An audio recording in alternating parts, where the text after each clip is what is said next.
quand j'étais jeune, avant de me convertir, je voulais être acteur de cinéma. C'était mon rêve. La première fois que j'ai vu un film sur un écran, j'ai dit, bon, je vais être là-dedans. Je trouvais ça extraordinaire, ça bougeait tout seul, je me demandais comment ça marchait. Je me suis dit, un jour, tu seras acteur. Et ça m'a toujours poursuivi, ça. Tu seras acteur. Mais j'étais pas sauvé à l'époque, j'étais jeune. Et quand je me suis converti, j'ai abandonné cette idée de devenir acteur. Et je suis devenu prédicateur. Et puis un jour, j'ai eu des problèmes de soutien financier pour mon ministère. Et je me suis retrouvé seul à la maison, homme au foyer, pendant que ma femme travaillait comme infirmière. Et j'avais ma fille à la maison qui était bébé, il fallait que je l'élève. Alors je suis devenu homme au foyer. Et puis un jour, je décide comme ça de partir aux États-Unis pour essayer, excusez-moi, j'ai décidé donc de partir aux États-Unis pour essayer de trouver un soutien financier chez les Américains, parce que les Français, ils ne voulaient pas m'aider. Enfin, le milieu où j'étais en tout cas, dans l'église où j'étais, ils ne voulaient pas m'aider. Je me suis dit, pourquoi pas les Américains? Ben, alors, comme ma femme travaillait, j'ai dû partir tout seul. Et il m'est arrivé un tas de choses, un tas d'aventures. Quelqu'un m'a dit un jour, quand je leur racontais toutes mes histoires qui m'étaient arrivées, il me dit, tu devrais écrire un livre. Et je ne suis jamais arrivé à écrire un livre. J'ai dit, ouais, pourquoi pas, je vais essayer pour voir. J'ai commencé à écrire quelques lignes et puis ça bloque. J'y arrive pas. Lors de ces voyages, j'ai pas pris de notes. J'aurais peut-être dû, mais j'ai pas pris de notes. J'ai fait des films que j'ai perdus, que j'ai plus, donc je ne peux pas vous les montrer. Je suis allé plusieurs fois aux États-Unis. À un moment donné, j'étais à Los Angeles, et puis j'avais décidé donc, de laisser mes valises à la station de bus de Los Angeles. Et puis j'avais une clé de la consigne. Bon. Et cette clé, je ne savais pas trop quoi faire, j'avais peur de la perdre, la clé. Je la mets dans ma poche, elle risque de tomber. Alors bon, j'étais inquiet pour cette clé. J'en avais qu'une, je ne voulais pas la perdre. Autrement, je crois qu'il a... Je ne sais pas s'il ne faudrait pas que je paye pour pouvoir récupérer mes affaires. J'avais serré. Ça allait être compliqué si je n'avais pas la clé. J'avais pas envie que ça m'arrive. Alors j'ai pris cette clé et puis je l'ai mise dans mes chaussettes, figurez-vous. Vous savez, ça vous fait peut-être rien, mais bon, c'est dans le... Là, j'avais des tennis et je les mettais dans les chaussettes. Je dis là, bon, je ne la perdrai pas, ça va. Et puis à un moment donné, je ne sais pas pourquoi, j'ai enlevé mes chaussures et mes chaussettes. Et puis j'ai complètement oublié que j'avais la clé dedans. Et c'était sur la plage. Il y avait du sable, tout ça. Parce que je dormais sur la plage. Il y avait des clochards qui ne dormaient pas très loin. Et pour pas trop dépenser d'argent, parce que l'hôtel c'est cher, je dormais dehors. Il ne faisait pas trop mauvais, ça allait. Je pouvais le faire. Mais comme des fois la nuit il pleuvait, je m'étais acheté un truc en plastique, vous savez, comme une tente, c'était pas trop cher.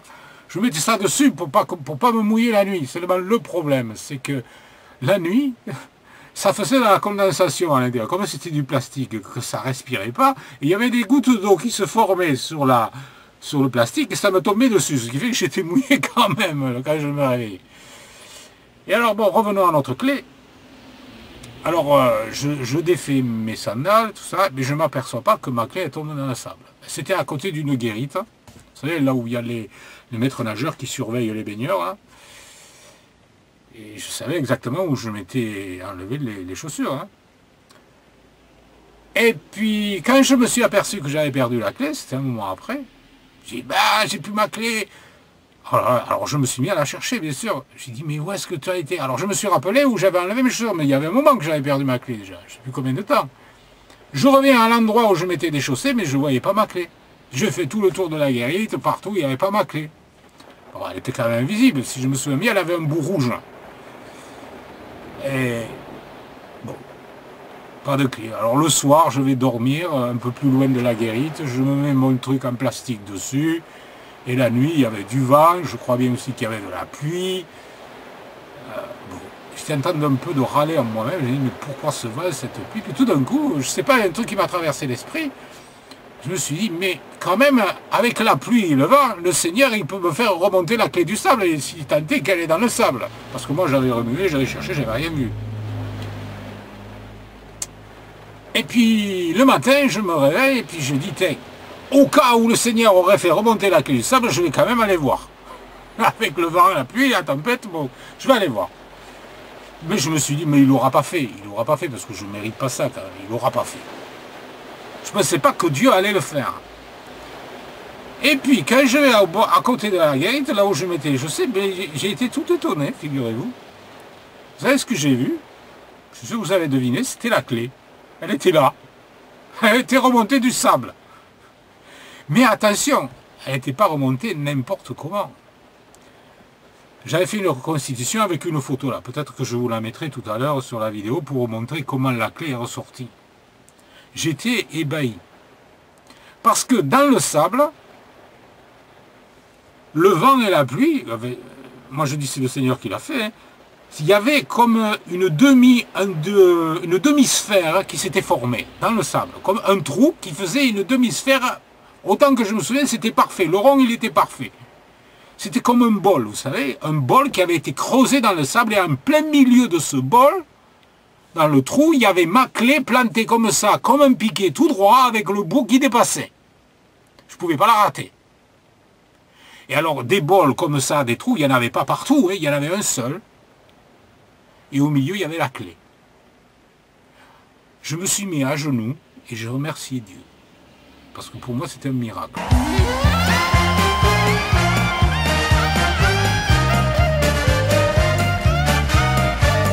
Il est vivant, il est vivant, il est sorti du tombeau, il est vivant, il est vivant, il est vivant, il est roi des rois éternellement.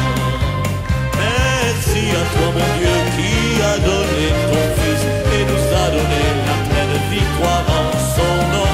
Tout genou fléchira, toute langue confessera que Yeshua est Seigneur.